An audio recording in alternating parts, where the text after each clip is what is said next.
कमर चीमा और दोस्तों जिस तरह के आप देख रहे हैं मेरे साथ मौजूद हैं professor doctor Ishtiaq Ahmed scholar हैं पॉलिटिकल साइंटिस्ट और किसी तारफ़ के मोहताज नहीं हैं।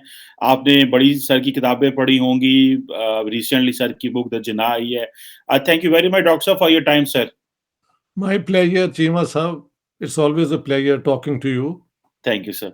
डॉक्टर साहब आज आपसे बड़ी अहम बात करनी है और वो ये है कि 75 साल हो गए हैं। पाकिस्तान में ये जो लेटेस्ट तजर्बा हुआ है वो है हाइब्रिड regime का। जी। ये क्या हम बनाना रिपब्लिक लगते हैं कि आज तक तजर्बे हो रहे हैं? पहले होता था कि हुकूमतें ही उड़ा दो।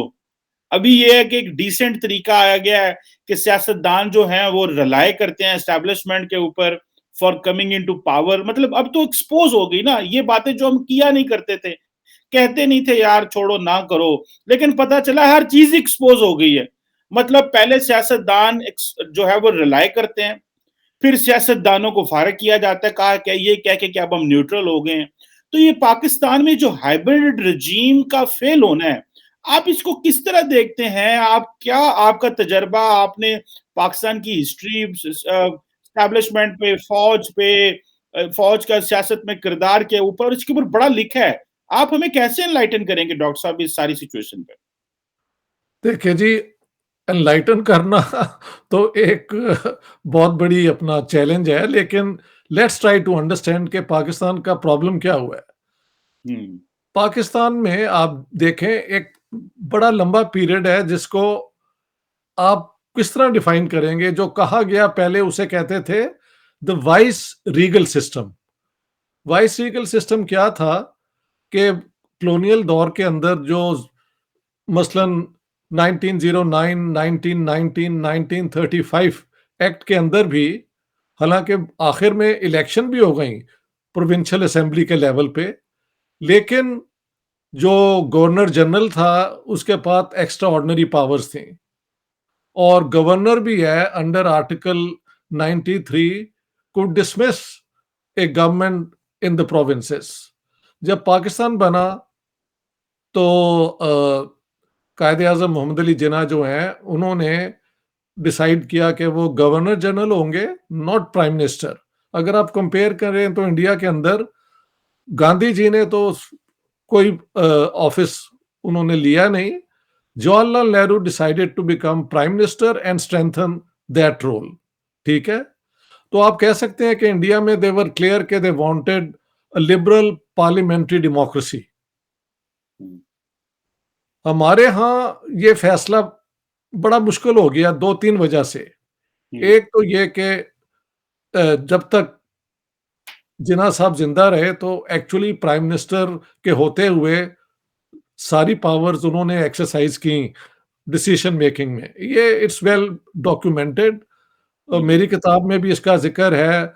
खालिद बिन सईद की पाकिस्तान द फॉर्मेटिव फेज़ में 48 तक इवेंट जो हैं वो कवर्ड हैं। और हुँ, एक और किताब है एलन मैकग्राथ की the hmm, destruction of Pakistan democracy. इन सारी हुँ, अगर आप इनको स्टडी करें तो ये सारा एविडेंस मिलता है। लेकिन वो समझ भी आती है कि पाकिस्तान एक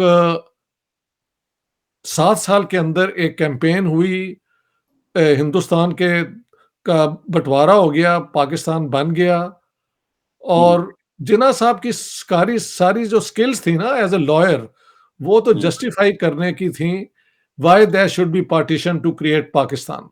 हुँ, अब पाकिस्तान गया बन और जैसे मैंने बताया उन्होंने वाइस रीगल सिस्टम को ही परपेचुएट किया।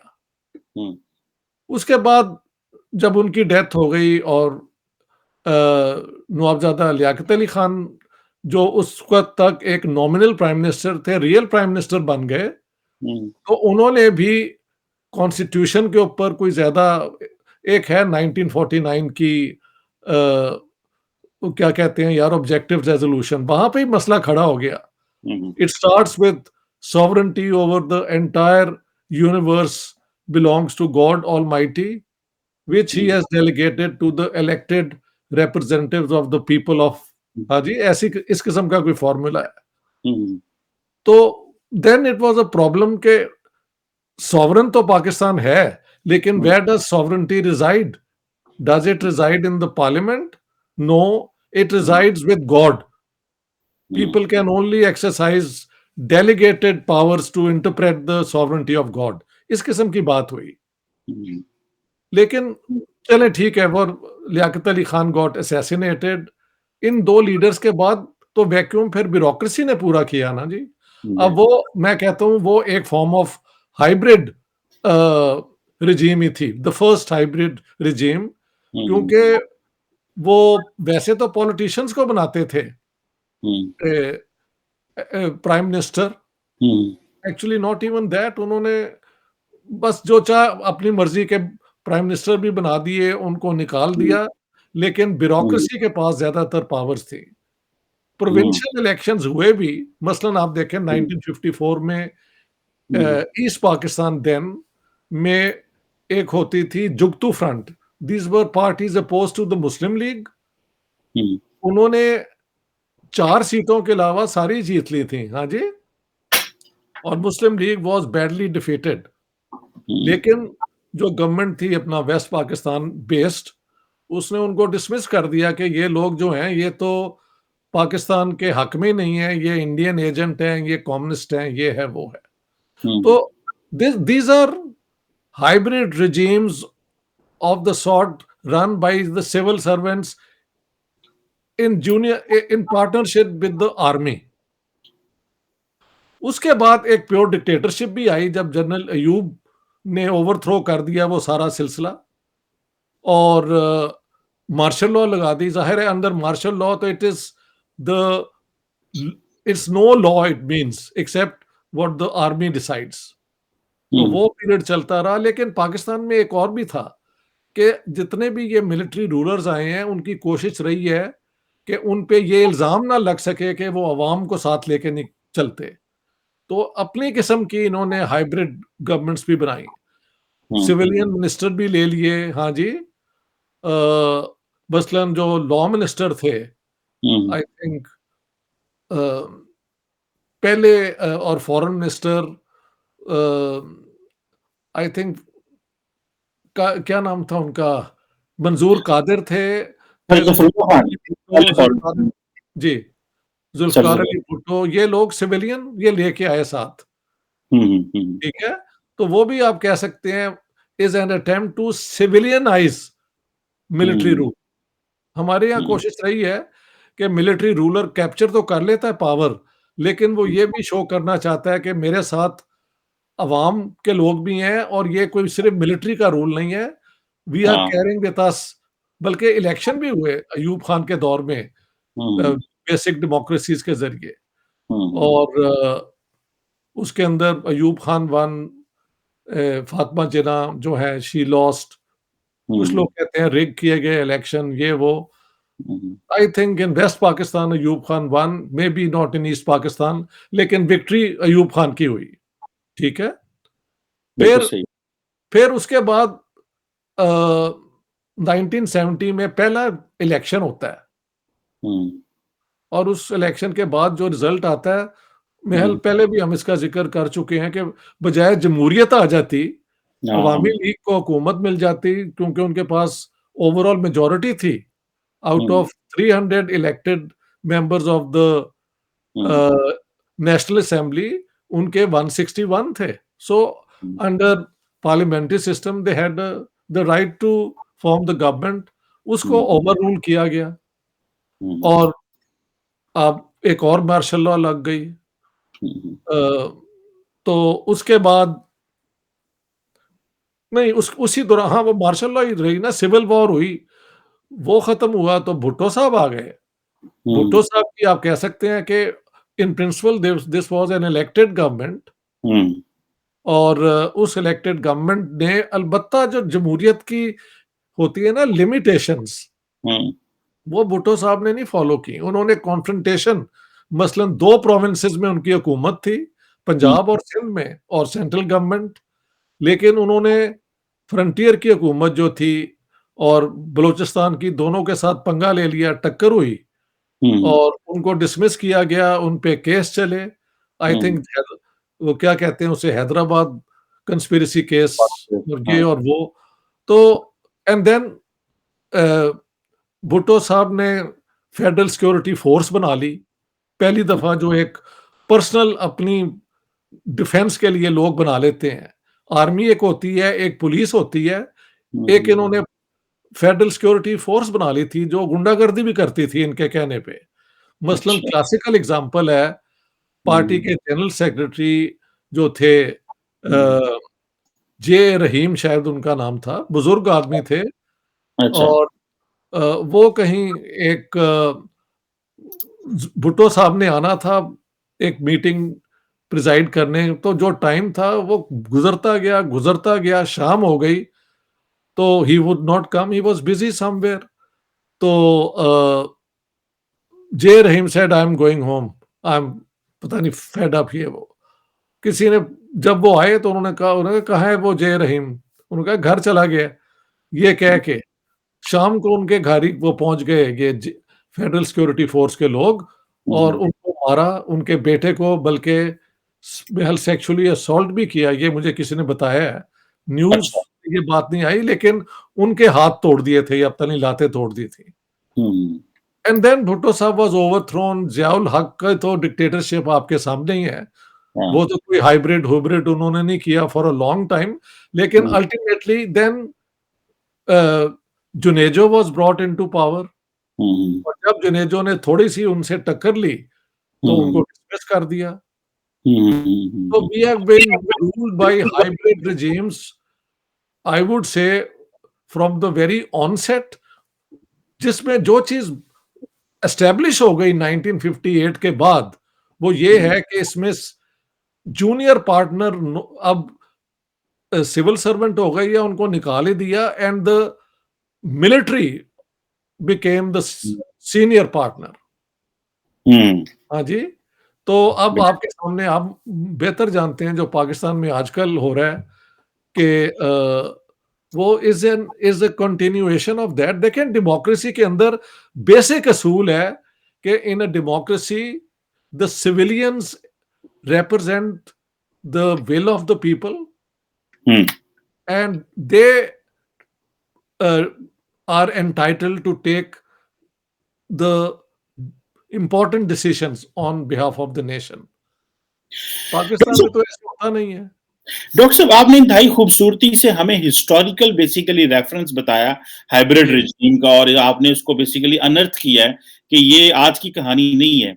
लेकिन एक बड़ा सिंपल सा क्वेश्चन है, वो ये है कि, और ये ज़ाहिर बात है हर बंदा इस सवाल को जानना चाहता है कि हाइब्रिड रिजीम इसलिए आता है, civilians are incapable, they can't deliver, they do not understand foreign policy, they do not have remedies for an performing economy, making economy better, or the other way establishment itni ताकतवर है that they don't want that the civilians should be that mature और उनका ऊपर हाथ रहे। या क्या आप समझते हैं ये इन दोनों में से ज्यादा डोमिनेंट कौन सी चीज है? क्योंकि at the end of the day the casualty is Pakistan.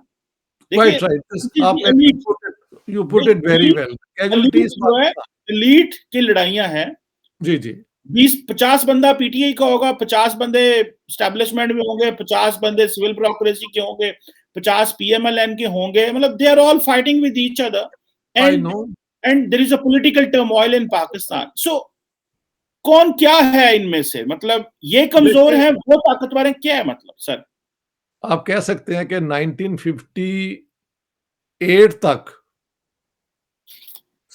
अपना ये ब्यूरोक्रेट्स और पॉलिटिशियंस की इनकॉम्पिटेंस की बुनियाद पे 58 onwards the army became the powerful factor in Pakistani politics. उससे पहले भी होगी लेकिन वो पीछे थे या जहां भी थे पब्लिक में नहीं थे। 58 अयूब खान का जो वो मार्च ये अपना उन्होंने हुकूमत बदल दी। हाँ जी, तो since then there is no doubt that the army has always been the constant factor in Pakistan. उसमें पॉलिटिशियंस की इनकॉम्पिटेंस भी है, लेकिन एक और भी थ्योरी तो है ना कि democracy is dependent on institutions.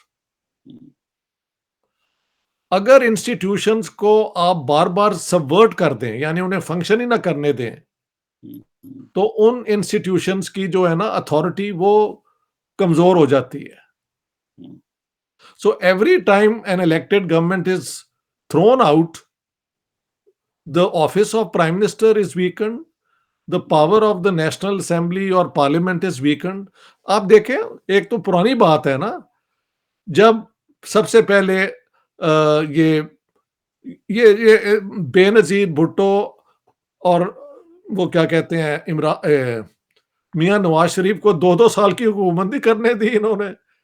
2 साल एक, फिर उसको निकाल दिया, फिर दूसरे को ले आए। तो 4 दफा ये हुआ अंटिल मुशर्रफ ओवरथ्रू मियां नवाज शरीफ। पहले तो 86 में Benazir came and I think 88 में उसे हटा दिया था करप्शन की चार्जेस में। And then I think Nawaz Sharif came and for 2 years he was in power, फिर उसको निकाल दिया करप्शन की बुनियाद पे। Then Benazir was brought back. अब ये जो है उसके अंदर अपार्ट फ्रॉम जो आपकी एस्टेब्लिशमेंट मिलिट्री वाली है, उसमें वो गुलाम इसहाक खान जो एक सीनियर ब्यूरोक्रेट थे, उनका बड़ा प्रोमिनेंट रोल गिना जाता है। और अगर आपने आईएसआई के हेड जो हैं, क्या नाम है उनका यार, असद दुरानी, उनकी किताब, उनकी कन्फेशन पढ़ी है, तो उन्होंने तो पैसे भी दिए थे सारे पॉलिटिशियंस को। हाँ जी, तो हाँ। ये तो अब ओपन सीक्रेट है। हम्म। सो आई वुड से हुआ क्या है थ्योरेटिकली स्पीकिंग, हम्म। क्योंकि पाकिस्तान में शुरू में जमहूरियत की बुनियाद ही नहीं बन सकी, हम्म। इलेक्शन नहीं हो सके, कॉन्स्टिट्यूशन की सुप्रीमेसी, अतः कॉन्स्टिट्यूशन के अंदर भी तो टेंशन है ना हमारी।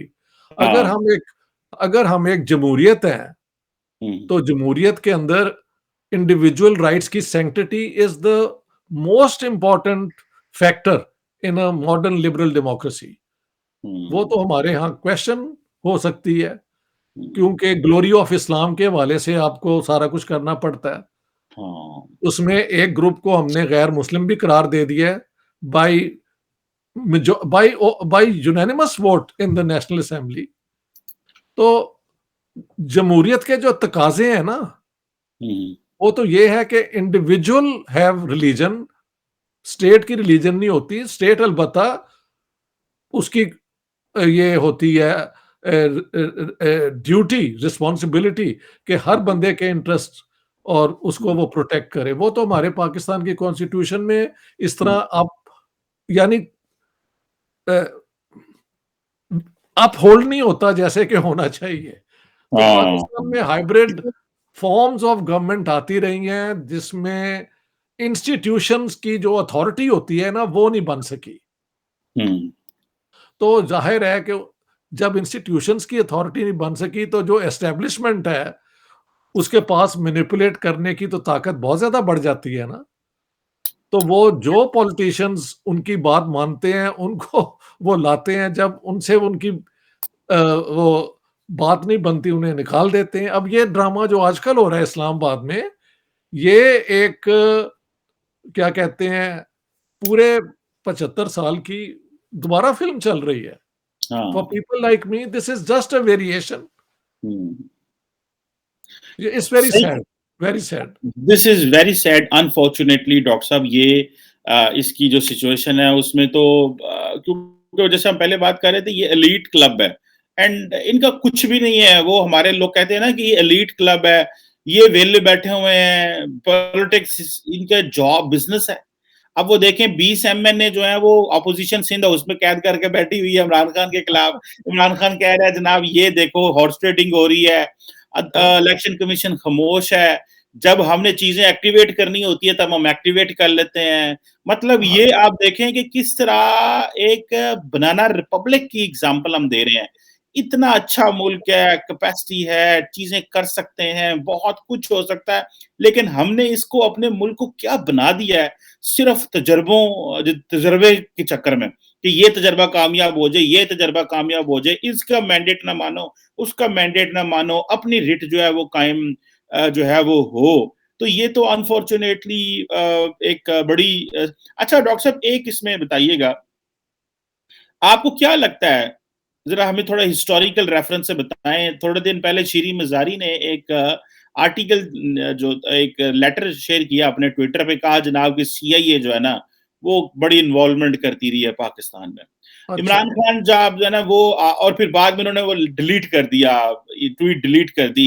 लोगों ने अच्छा, शोर डाला कि भाई तुम किस तरह ये कह सकती हो, ये तो वो पीटर गिलब्रेथ का लेटर था और उसने कहा वो था, और ये फजूल नॉनसेंस, मतलब वो लगे हुए थे। एक माजी में दौर रहा जब हम ये कहते रहे जनाब कि अमेरिका ये चाहता है, फलां मुल्क ये चाहता है, पाकिस्तान में कॉन्स्पिरेसीज हो रही हैं, उस वक़्त चीज़ें होती रही हैं, मतलब इसमें कोई शक नहीं है। जी। They did micro management. अभी वो नहीं कर रहे, ठीक है? और सबको पता है नहीं कर रहे, कोई मानता भी नहीं है, हमारे अदारे भी नहीं मानते कि वो कर रहे हैं या कुछ इस तरह कर रहे हैं। अभी इमरान खान साहब ने शोर डाल दिया मेरे खिलाफ इंटरनेशनल कॉन्स्पिरेसी हो रही है, क्योंकि मैं इस्लाम का अलम लेके खड़ा हूँ, बुलंद खड़ा हूँ, और मैंने इस्लामोफोबिया पे बड़ा काम किया है, तो मेरे खिलाफ इंटरनेशनल कॉन्स्पिरेसी हो रही है। और मजे की बात है कि चीन भी इमरान खान साहब को पसंद नहीं करता अब तो। इमरान खान, वो चीन कहता है इमरान खान साहब ये चले ही जाएँ तो अच्छा है। इन्होंने तो तबाही मचा के रख दी है यहाँ पे।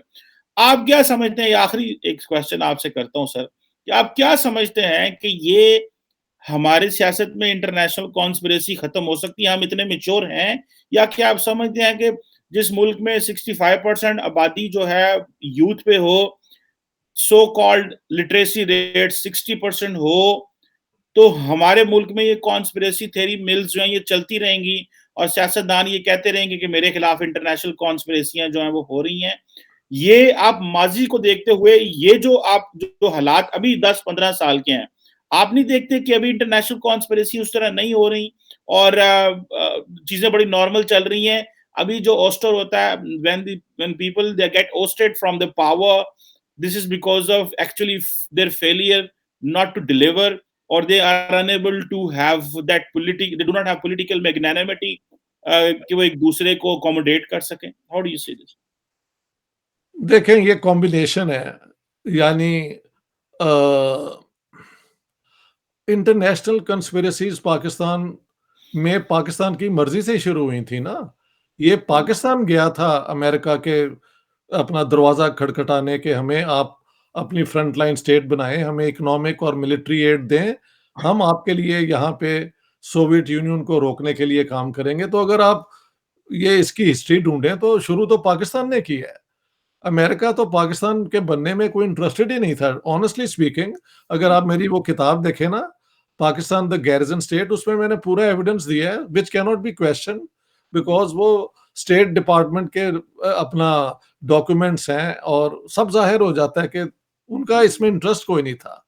लेकिन जब कोरियन वॉर हुई और लगा कि जवाहरलाल नेहरू जो है वो किसी ब्लॉक में हिस्सा नहीं ले रहे, तो then Pakistan's petition was accepted और उन्होंने फिर खूब एड भी दी पाकिस्तान को, इकोनॉमिक एड भी और मिलिट्री एड भी।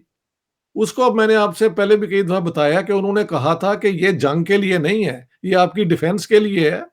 मतलब क्या है कि जब हमें ज़रूरत होगी, सोवियत यूनियन के साथ अगर कोई जंग हुई तो then it will be used, ये आपकी सिक्योरिटी के लिए है।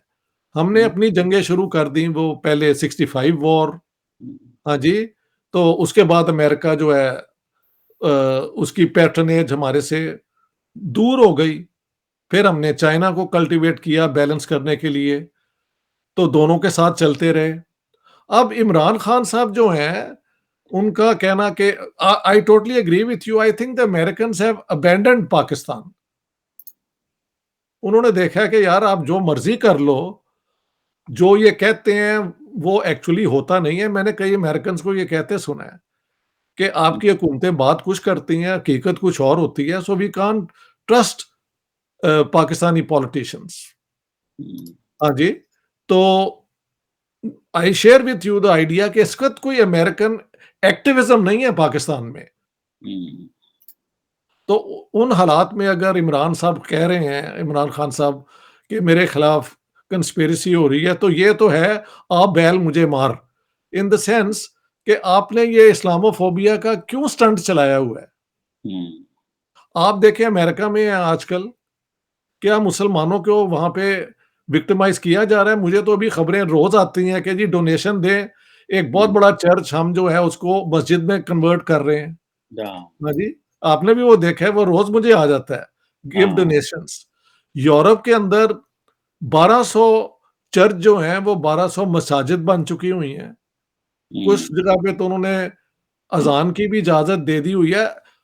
कहीं न कहीं एंटी मुस्लिम सेंटिमेंट भी है और वो कभी-कभी कोई बेहुदा हरकत भी कर देते हैं, लेकिन आप पूरे वेस्टर्न डेमोक्रेसी को और उनकी हुकूमतों को एक ही उसमें ला के इस्लामोफोबिया का स्टंट चला दें, क्योंकि आपकी अपनी हुकूमत जो है, वो ना इकोनॉमिकली कुछ करके दिखाया है उसने, हाँ जी, ना कोई और अचीवमेंट इनकी है।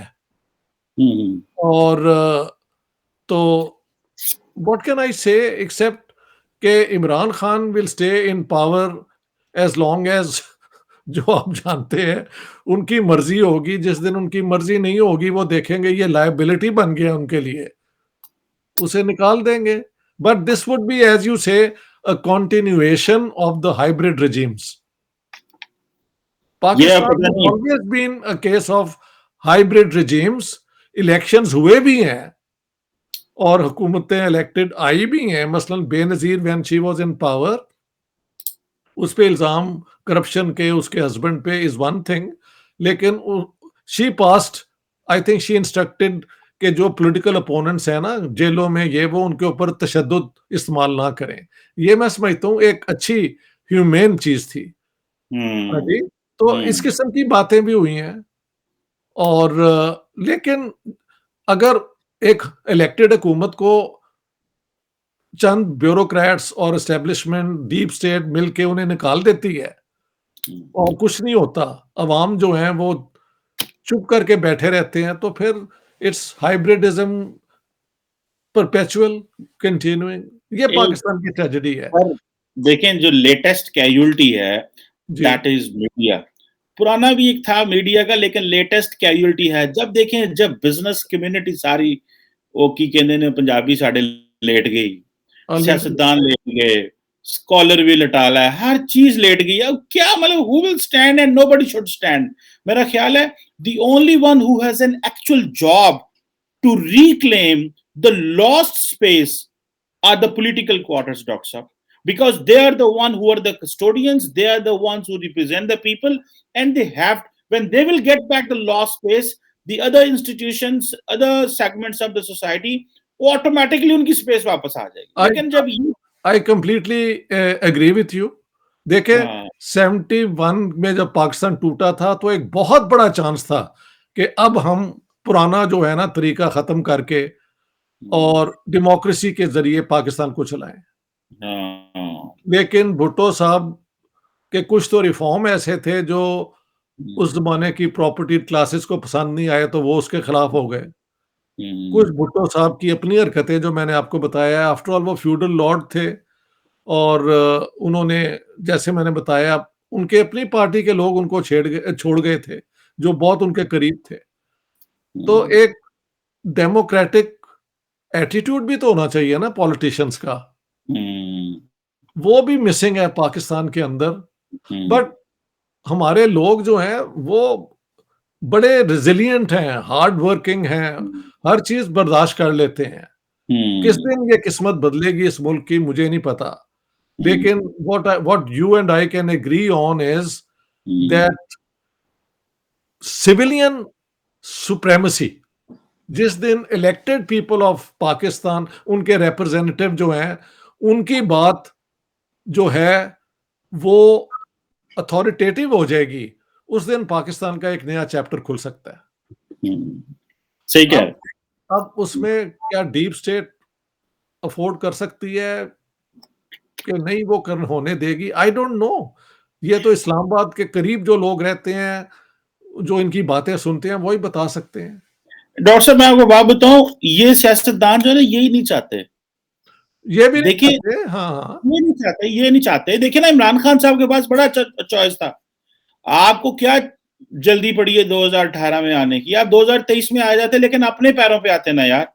बिल्कुल सही है। लेकिन क्वेश्चन ये है कि 2018 में आ गए, ठीक है, और कहा जी कि जल्दी जल्दी में आ जाऊंगा, जल्दी जल्दी आ जाऊंगा। जी, तो जी। फिर यही होना है।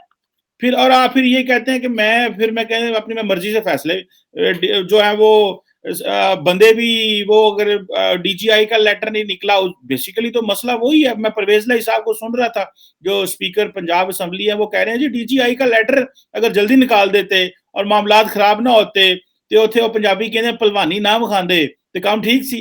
This is what Chaudhry Pervaiz Elahi said, this is not what I am saying. तो मतलब पॉइंट हाँ, ये है, हम तो ऐसी बातें वैसे नहीं करते, मोहतात रहते हैं डॉक्टर साहब, लेकिन जी, ये है कि जब आपका कस्टोडियन है जो प्रोविंशियल असेंबली का, वो ये बातें कर रहा है, तो दिस इज वेरी टॉलेंट्स। और आपको इतना चौधरी बनने की और इतना लीडर बनने की और आपको इतना इलेक्टेड बनने की क्या जरूरत है? आपका काम था पार्लियामेंट चलाते, इकोनॉमी ठीक करते, अदारे मजबूत करते, इलेक्शन कमीशन की रिफॉर्म करते, लोगों को एम्पावर करते, चुप करके सिर साड़ के इकोनॉमी करता रहता है। एडा लीडर चौधरी बनने की क्या जरूरत है, जब आपको पता है कि you didn't come power in power with your own strength. ठीक है, आपको अद्धे राह च ਤੁਹਾਨੂੰ ਨਾ ਫੜ ਕੇ ਉਤਾਂ ਚੁੱਕਿਆ, ਤੁਸੀਂ ਅੱਗੋਂ आगे आगे कहते नहीं मैं तो बड़ा लीडर है, तो फिर यही होना था एनी हाउ। यही होना था। आप ये देखें, अब मैंने खुद नहीं सुना लेकिन लोगों ने कहा है कि एक तकरीर में उन्होंने कहा है कि मुझे जनरल बाजवा ने कहा कि इमरान, तुम अपना ये मौलवी फजलुर रहमान को डीजल ना कहा करो। अब अगर ये उन्होंने कहा है तो how can a prime minister से कि मुझे उसने कहा है इमरान? हाँ, the the head of the army, he cannot address the prime minister as Imran. हाँ, ये बस क्या किया। अगर अगर कहा है कि वो कहते हैं तकरीर में उन्होंने यही कहा है कि मुझे कहा है कि इमरान तुमने ये नहीं कहना, तो हाँ, व्हाट डज इट इंडिकेट के the prime minister is just one of the fellows around that you order के ये करना है ये नहीं करना। यार ये मुझे तो यूं लगता है। तो आई हाँ, थिंक हम जो मर्जी बात कर लें, it is very simple. Pakistan गया बन, ये एक बहुत बड़ा मुल्क है, इसका बहुत पोटेंशियल भी है। इसके जो स्कॉलर्स हैं इंडिविजुअली बड़े कामयाब भी हैं जहां-जहां बैठे हुए हैं। लेकिन आपको पाकिस्तान के अंदर मीडिया भी सत्यानाश हो गया। अब मैंने तो देखा है, मैं पाकिस्तान के टॉक शो देख के मुझे डिप्रेशन हो जाता है जो वो बातें कर रहे होते हैं। ਤੁਸੀਂ ऑनेस्टली ਇੰਜੋय ਕਰਿਆ करੋ, समझा करो ਤੁਹਾਡੇ ਸਾਹਮਣੇ ਨਾ कॉमेडी शो लगे ने। कॉमेडी शो लगे ने लेकिन वो ट्रेजिक कॉमेडी ने ना, ultimately it's all so bad for Pakistan unfortunately. हाँ, बिल्कुल ठीक कह रहे हैं। Thank you very much professor doctor Ishtiaq Ahmed साहब sir for a talk with us and helping us to understand the history of the hybrid regimes and ये किस तरह सारी चीजें चलती थी। Thank you sir doctor. My pleasure जी, थैंक यू सो मच।